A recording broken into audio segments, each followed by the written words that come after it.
We, the people of India.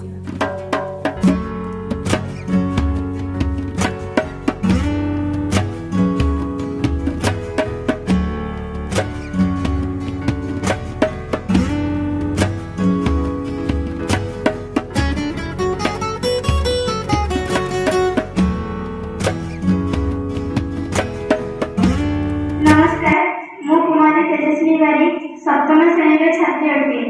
आज यही दिवस में बहुत शुभेच्छा एवं अभिनंदन जनाऊँगी। सम्मानीय सभापति महोदय, पूज्यपद गुरुजी एवं गुरुमावृंद तथा उपस्थित छोट बड़ भाई और भौणी मैंने, आज हूँ नवेम्बर 26 तारीख संविधान दिवस। यही दिवस में मत किसी कहबार सुजोग मिलू मु निजक धन्य मान करुँच। संविधान कहले आम कौन बुझू?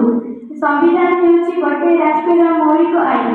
यही संविधान गढ़ा 2 वर्ष 11 मास 18 दिन समय लगी। शेष में 1949 मसीहा नवेम्बर 26 तारीख में यही संविधान गढ़ा कार्य शेष होता। 1950 मसीहा जनवरी 26 तारीख में यही आईन कार्यकारी होता। आम देशर आईन होउछि लिखित आईन। तुम्हें आज शिशुटे तुम्हें बढ़, तुम्हें निजक बढ़, तुम्हें प्रस्तुत कर, कारण तुम्हें साजिब सारथीटे, कारण तुम्हें साजिब सारथीटे देशर भविष्य नागरिकटे। तुम्हें तुम्हें फूल कढ़टे, तुम्हें फूल कढ़टे, तुम्हें फुटब, तुम्हें अन्य को महकब, तुमर सुर भी गुंजरित हेब, कारण तुम्हें समाज अंगटे, कारण तुम्हें समाज अंगटे देशर भविष्य नागरिकटे। तुम्हें देशर विश्वासटे, तुम्हें देशर विश्वासटे, तुम्हें ही संभावना, तुम्हें देशर भावना, तुम्हें आलोकित कर घन अंधकार को, कारण तुम्हें आकाशर चंद्रमाटे, कारण तुम्हें आकाशर चंद्रमाटे देशर भविष्य नागरिकटे। तुम्हें कौन शिशुटे, तुम्हें कौन शिशुटे, तुम्हें हस, तुम्हें हस, तुम्हें संघर्ष कर, तुम्हें जमी चाहिए बढ़ी पार, कारण तुम्हें कंचा माटी पिंडुलाटे, कारण तुम्हें कंचा माटी पिंडुलाटे देशर भविष्य नागरिकटे, देशर भविष्य नागरिकटे। धन्यवाद।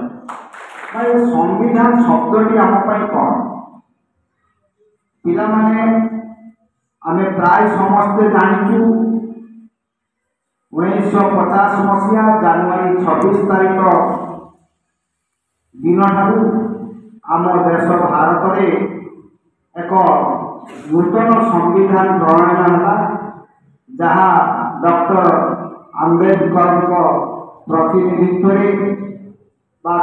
नेतृत्व जो कमिटी मेंबर्स थे भिन्न भिन्न देश को जाने एक नक्शा प्रस्तुत करते एक लिपिबद्ध जो कथा आम झील कहूला आमर लिखित आईन तार्थ ये तुम मन में प्रश्न आसवा कथा कौन आम भारत में केवल लिखित आईन ना यही बहुत देश में लिखित आईन अच्छी किंतु एवं भी किसी देश अच्छी जस्ट लाइक जहाँ आम स्वाधीनता पाई इंग्लैंड तार कौन सी लिखित आईन ना तो यही किसी देश अच्छा जो कि लिखित आईन ना किंतु आम भारत वर्ष 1950 मसीह नुह 1935 मसीह एक गणतंत्र राष्ट्र हबार चिंता करा जाइथिला एवं सेतेबेले आमर जो प्रथम राष्ट्रपति थे किए आमर प्रथम राष्ट्रपति किए राजेंद्र प्रसाद।